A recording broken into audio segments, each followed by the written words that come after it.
जय हिंद साथियों, नमस्कार। मैं सिवेक सिंह विजय पथ परिवार में आपका हार्दिक स्वागत करता हूं। आज हम लोग फिजिक्स का एक इम्पोर्टेंट टॉपिक डिस्कस करने वाले हैं, जो है मोशन। मोशन अपने आप में एक बहुत ही बेहतरीन टॉपिक है, जो कि एग्जाम में पूछे जाने वाला सबसे बेहतरीन टॉपिक है। ठीक है, तो आज हम लोग मोशन के बारे में जानते हैं। मोशन जो है हमारा 3 प्रकार का होता है। पहला होता है 1D मोशन, दूसरा होता है 2D मोशन, तीसरा होता है 3D मोशन। इसमें डी जो है वो डायमेंशन है। ठीक है, मोशन मतलब होता क्या है, जैसे कोई वस्तु अगर चल रही है, कोई वस्तु अगर गति कर रही है, तो वो होता है हमारा मोशन। उसमें अगर हम लोग 1D मोशन के बारे में देखना चाहेंगे, तो 1D मोशन होता है कि जैसे कोई मान लीजिए एक झाड़ू की सीख है, और उस सीख पे हम लोग एक चींटी को रख दिए हैं, तो वो चींटी इधर उधर तो जा नहीं सकती, सिर्फ एक ही डायरेक्शन में जाएगी, तो वो हो जाता है हमारा 1D मोशन।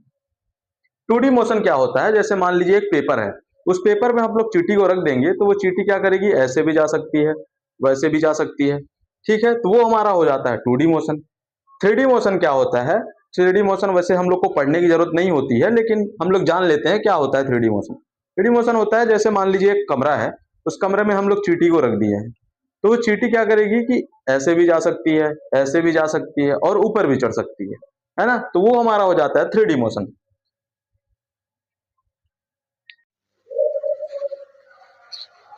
मोशन के बारे में थोड़ा सा जानने के बाद हम लोग आते हैं, मोशन की एक सबसे मूल राशि जो होती है वो होती है लेंथ। लेंथ मतलब लंबाई। ठीक है, लंबाई से ही हम, जैसे मान लीजिए कोई इंसान चल रहा है, तो वो कितना चल रहा है, उसकी कोई एक लेंथ होगी, कोई एक डिस्टेंस होगी, है ना। तो हम लोग जो मूल इकाई होती है मोशन की, वो होती है लेंथ। ठीक है, लेंथ में दो सब टॉपिक होते हैं, जैसे हमारा एक डिस्टेंस हो गया, दूसरा हमारा हो गया डिस्प्लेसमेंट। हम लोग जानेंगे डिस्टेंस क्या होता है और डिस्प्लेसमेंट क्या होता है ना। तो जैसे कि मान लीजिए हम, आप सभी के साथ कुछ ना कुछ जरूर हुआ होगा क्लासेस,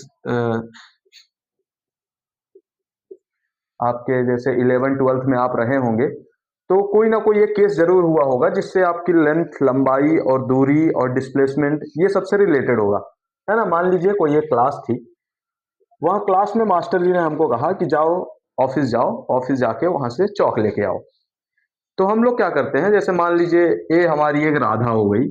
राधा ने क्या किया, क्लास से उठा और उठ के गया ऑफिस। ऑफिस से उसने चौक ली, चौक लेने के बाद क्लासरूम में आ गई। तो वो कोई ना कोई एक डिस्टेंस ट्रेवल की क्लासरूम से ऑफिस तक। लेकिन कोई एक और दूसरा बच्चा आता है, जैसे मान लीजिए कान्हा आ गया। कान्हा ने क्या किया, क्लासरूम से उसको मास्टर जी ने कहा जाओ ऑफिस से चौक लेके आओ। तो उसने क्या किया, ऐसे ऐसे घूमते घामते गया, पहले 11th क्लास में झांका होगा, उसके बाद फिर गया ऑफिस। ऑफिस जाके चौक लिया, चौक लेने के बाद फिर आया क्लासरूम में। वहीं एक मान लीजिए दूसरा, उससे भी खतरनाक लड़का वो आया। उसने क्या किया, वो अपने क्लासरूम से निकला, गया स्कूल से बाहर निकल गया, एक स्कूल स्कूल से बाहर निकल के गया एक दुकान में, वहां से कुछ खाने पीने के लिए लिया। उसके बाद फिर आया क्लासरूम में। ऑफिस गया, ऑफिस से चौक लिया, चौक लेने के बाद फिर से आया ऑफिस रूम, क्लासरूम में। तो उसने क्या किया, उसने भी कोई एक ना एक डिस्टेंस ट्रेवल किया। कान्हा गया था, वो भी कोई एक ना एक डिस्टेंस ट्रेवल किया। राधा गई थी, राधा ने भी कोई ना एक ना एक डिस्टेंस ट्रेवल किया। तो जो हमारा सबसे शॉर्टेस्ट डिस्टेंस हुआ, शॉर्टेस्ट डिस्टेंस राधा ने ट्रेवल किया। ए से गई डायरेक्ट बी, बी से चौक लिया, चौक लेके डायरेक्ट क्लासरूम में आ गई। तो सबसे जो शॉर्टेस्ट डिस्टेंस होता है वो हमारा क्या कहलाता है, डिस्प्लेसमेंट। न्यूनतम लंबाई, शॉर्टेस्ट डिस्टेंस, हमारा क्या कहलाता है, डिस्प्लेसमेंट। वही हमारा दूसरा होता है कान्हा, जो गया रहता है, वो दूसरी दूसरी जगह से 11th क्लास में घूमते घूमते गया रहा, ऑफिस में चौक लिया। तो वो हमारा कोई ना कोई डिस्टेंस तो ट्रेवल किया है, लेकिन कहाँ से कहाँ गया, कहाँ नहीं गया, उसकी कोई भी डायरेक्शन नहीं है। उसने डिस्टेंस ट्रेवल किया है, लेकिन किसी एक डायरेक्शन में ट्रेवल नहीं किया है, तो वो हमारा डिस्टेंस तो ट्रेवल किया है। तो विस्थापन के अलावा, जैसे डिस्प्लेसमेंट होता है विस्थापन हमारा, विस्थापन के अलावा अन्य जितनी भी लंबाई हुई, वो हमारी कहलाती है डिस्टेंस। तो ये दोनों हमारे क्या हो गए, डिस्टेंस हो गए। अब हम देखते हैं डिस्प्लेसमेंट जो हमारा होता है वो कौन सा क्वांटिटी होती है, वो हमारी होती है वेक्टर क्वांटिटी। और जो डिस्टेंस होता है वो हमारा होता है स्केलर क्वांटिटी। हम लोग थोड़ा सा जान लेते हैं स्केलर और वेक्टर होता क्या है। जैसे मान लीजिए स्केलर हो गया यहाँ पे और यहाँ हो गया हमारा वेक्टर, ठीक है। सभी की कोई ना कोई एक मैग्नीट्यूड होगी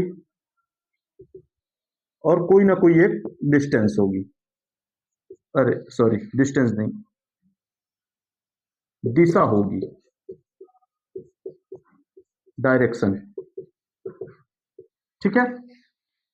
तो मैग्नीट्यूड तो सभी की होगी, मतलब मैग्नीट्यूड मतलब कोई ना कोई एक वैल्यू या फिर कोई एक ना एक मास, है ना। और दिशा जो होती है वो होता है डायरेक्शन, कोई ना कोई एक दिशा। तो जो हमारा स्केलर क्वांटिटी होता है इसमें मैग्नीट्यूड तो होता है, स्केलर क्वांटिटी जो होती है वो उसमें हमारा मैग्नीट्यूड तो होता है, बट इसमें कोई डायरेक्शन नहीं होता है। और वेक्टर क्वांटिटी जो होती है उसमें डायरेक्शन भी होता है और मैग्नीट्यूड दोनों होता है, ठीक है। तो हम देखते हैं, जैसे मान लीजिए कोई एक मरीज इंसान है, वो गया हॉस्पिटल, ठीक है।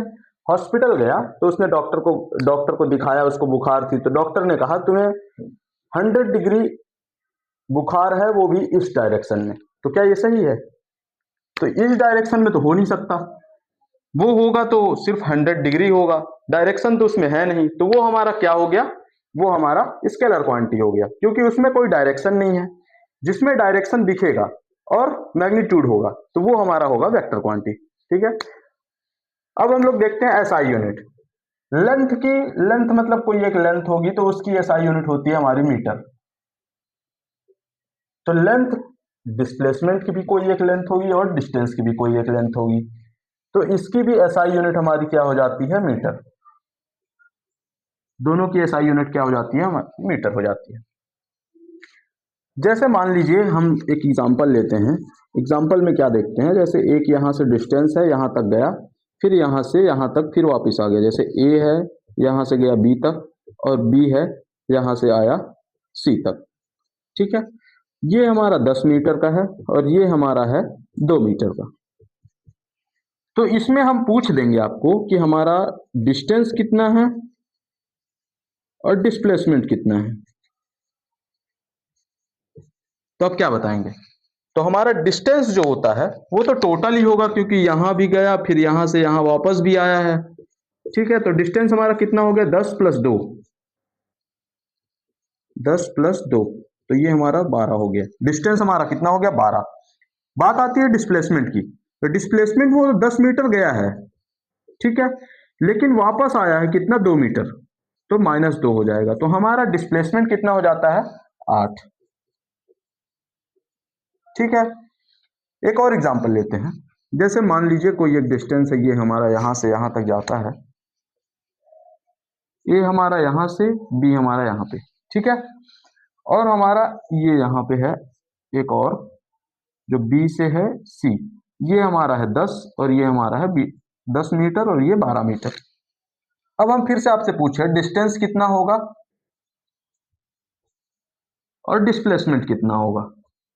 तो डिस्टेंस तो हम लोग टोटल ले लिए, 10 और 12 कितना हो गया, 22 हो गया, 22 मीटर हमारा क्या हो गया, डिस्टेंस हो गया।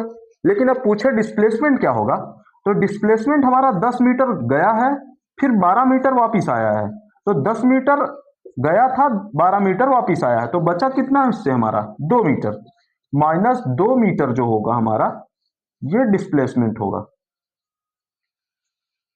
लेकिन ध्यान रखने वाली बात यह है कि हमारा जो डिस्प्लेसमेंट है वो हमारा माइनस में भी आ सकता है, प्लस में भी आता है, प्लस जीरो भी हो जाता है। जीरो किस कंडीशन में होता है वो हम लोग देखते हैं। जैसे मान लीजिए हम लोग एग्जांपल लेते हैं, एग्जांपल हम लिए, कोई एक डिस्टेंस है यहां से यहां तक गया और हमारा एक डिस्प्लेसमेंट है। जैसे मान लीजिए ये हमारा है 10 मीटर, ए बी गया 10 मीटर और फिर वापस भी आ गया कितना, बी से सी कितना, 10 मीटर। तो हमारा जो डिस्टेंस होगा वो तो हमारा कितना हो गया, 10 और 10 20 मीटर। लेकिन हमारा डिस्प्लेसमेंट कितना हुआ, वो हमारा 10 मीटर गया था, 10 मीटर वापस भी आ गया, कितना हो गया, 0 हुआ। तो देख रहे हैं ना, हमारा डिस्प्लेसमेंट जो है वो पॉजिटिव भी हो सकता है, निगेटिव भी हो सकता है और जीरो भी हो सकता है, लेकिन डिस्टेंस जो है वो हमारा क्या होगा, ऑलवेज पॉजिटिव। जितने भी वैल्यू हम लोग निकाले हैं तो वो वैल्यू हमारी पॉजिटिव में आई है। डिस्टेंस की वैल्यू हमेशा पॉजिटिव में आई है, डिस्प्लेसमेंट की वैल्यू कभी पॉजिटिव आई है, कभी निगेटिव आई है, कभी जीरो आई है। ठीक है, हम लोग एक और एग्जांपल देखते हैं। जैसे मान लीजिए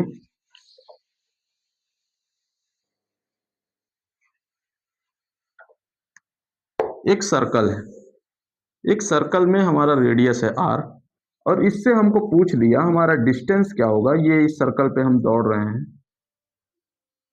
तो इससे पूछ दिया हमारा डिस्टेंस क्या होगा और डिस्प्लेसमेंट क्या होगा। इसमें आप क्या देख रहे हैं, हमारा डिस्टेंस जो है वो हमारा क्या है, एरिया ऑफ सर्कल क्या हो गया, 2πr हुआ, तो हमारा डिस्टेंस कितना निकला, 2πr। लेकिन डिस्प्लेसमेंट, हम एक ही जगह पे घूम रहे हैं, तो हमारा डिस्प्लेसमेंट कितना हो गया, जीरो। ठीक है, समझ में आ गया सभी को। चलिए नेक्स्ट टॉपिक की तरफ बढ़ते हैं।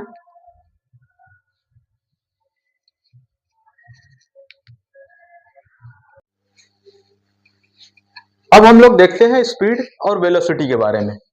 तो स्पीड जो हमारी होती है वो एकांक समय में तय की गई दूरी।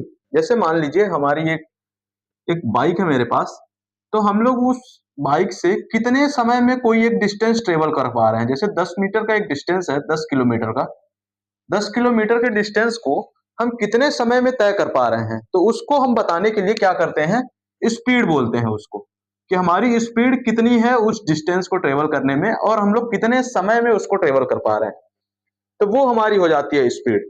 तो स्पीड क्या हो जाता है, डिस्टेंस अपॉन टाइम, मतलब कि एक समय में, एकांक समय में तय की गई कितनी दूरी, वो हमारी कहलाती है स्पीड। स्पीड जो है हमारी वो स्केलर क्वांटिटी होती है। स्केलर क्वांटिटी मतलब इसमें हमारा जो है इसमें डायरेक्शन मतलब दिशा जो है वो निर्धारित नहीं रहती है, तो ये हमारी क्या हो जाती है, स्केलर क्वांटिटी। इसमें डिस्टेंस निर्धारित है, बट दिशा जो है, डिस्टेंस वो क्या बोलते हैं, डायरेक्शन जो है वो हमारा डिसाइड नहीं है। इसकी एसआई यूनिट हो जाती है, जैसे डिस्टेंस अपॉन टाइम होता है, distance upon time. Distance upon time मतलब कि डिस्टेंस की जो हमारी एसआई यूनिट होती है वो मीटर होती है, समय की जो होती है वो सेकंड होती है, तो मीटर पर सेकंड हमारी इसकी क्या हो जाती है, एसआई यूनिट हो जाती है। देखते हैं वेलोसिटी को। वेलोसिटी मतलब क्या हो जाता है, वेलोसिटी मतलब डिस्प्लेसमेंट अपॉन टाइम। डिस्प्लेसमेंट वही जो शॉर्टेस्ट डिस्टेंस होता है, टाइम मतलब कितने समय में, जो वेलोसिटी है वेग, वेलोसिटी को वेग कहते हैं। ठीक है, तो ये हमारी क्या हो जाती है, वेक्टर क्वांटिटी, क्योंकि इसमें जो है वो दिशा डिसाइडेड है, इसलिए ये हमारी वेक्टर क्वांटिटी हो गई। वेक्टर क्वांटिटी हो गई, इसकी भी जो एसआई यूनिट होती है, एसआई यूनिट जो होती है वो हमारी होती है मीटर पर सेकेंड, क्योंकि इसमें भी डिस्टेंस और टाइम दोनों दिया हुआ है। इसके बाद हम लोग देखते हैं एसिलरेशन। एसिलरेशन होता क्या है, इसको हिंदी में बोलते हैं त्वरण। एसिलरेशन मतलब कि हम लोग अगर मोशन कर रहे हैं, जैसे मान लीजिए कोई एक व्यक्ति है वो मोशन कर रहा है, धीरे धीरे चल रहा है, अचानक से वो स्पीड अपनी बढ़ा दिया, तो वो क्या हो गया, वो स्पीड बढ़ाया, पर कितने समय के लिए बढ़ाया, वो हमारा क्या कहलाएगा, एसिलरेशन। ठीक है, मान लीजिए हम लोग एक नई बाइक लिए और उसकी हमको स्पीड टेस्ट करनी है, तो स्पीड हम लोग कैसे टेस्ट करते हैं, जैसे हमारी स्पीड है हमारे बाइक की स्पीड है जो वो 50 किलोमीटर पर आवर है, मतलब एक घंटे में वो 50 किलोमीटर जाती है। तो उसकी एवरेज निकालने के लिए, जैसे हमारा 50 किलोमीटर डिस्टेंस है और वो 50 किलोमीटर पर आवर की स्पीड पकड़ने में 10 सेकंड का समय लगाती है। कितने सेकंड का, 10 सेकंड का। तो ये हमारा 5 जो निकला, ये हमारा निकल के आया एसिलरेशन। ठीक है, मतलब change in velocity, change in velocity upon change in time. किसी एक समय पर जो हमारी वेलोसिटी चेंज हुई है, जैसे पहले कोई एक मोशन कर रही थी चीज, गाड़ी हमारी चल रही थी, लेकिन हम लोग जो स्पीड बढ़ाए तो वो स्पीड कितनी बढ़ के गई, तो वो कोई ना कोई एक चेंजेस आया होगा स्पीड में, तो वो हमारी change in velocity upon change in time हो जाती है। ये वेक्टर क्वांटिटी होती है, क्योंकि इसमें दिशा जो है वो डिसाइडेड रहती है। Change in velocity v minus you upon T, इसका फॉर्मूला होता है v minus you upon T. ये हमारा हो जाता है एक्सीलरेशन।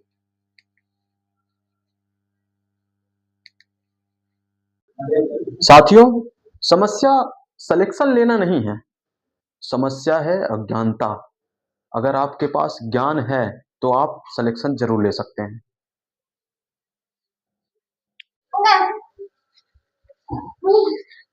अब हम लोग मोशन के लास्ट टॉपिक पर आते हैं, जो है हमारा लॉ ऑफ मोशन। मोशन के जो नियम हैं वो न्यूटन ने दिया हुआ है। तो उन्होंने दिया था 3 लॉ ऑफ मोशन है, first law of motion, second law of motion और थर्ड लॉ ऑफ मोशन। हम लोग वही जानेंगे जो हमें जरूरी है। हम लोग अगर डेरिवेशन के पीछे पढ़ेंगे तो वो लंबा बस हो जाएगा और हमें किसी काम में नहीं आने वाला है। तो हम लोग सिर्फ तीनों लॉ के बारे में जानेंगे, उनके फॉर्मूले क्या होते हैं वो जानेंगे, क्योंकि आने वाले समय में जब हम डेरिवेशन करवाएंगे तो सिर्फ इन्हीं तीनों का यूज रहेगा, बाकी और किसी का कहीं यूज नहीं है। ठीक है, हम लोग जानते हैं फर्स्ट लॉ ऑफ मोशन कहता क्या है।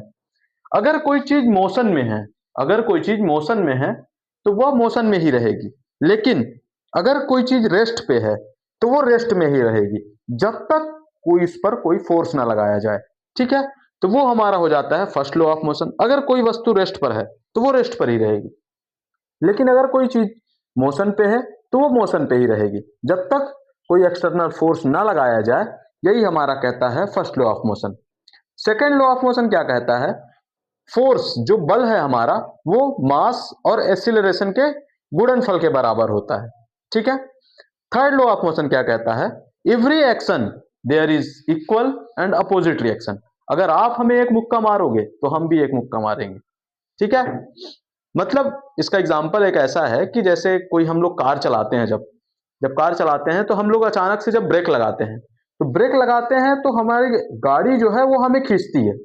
ठीक है, उसके बाद फिर फेंक देती है।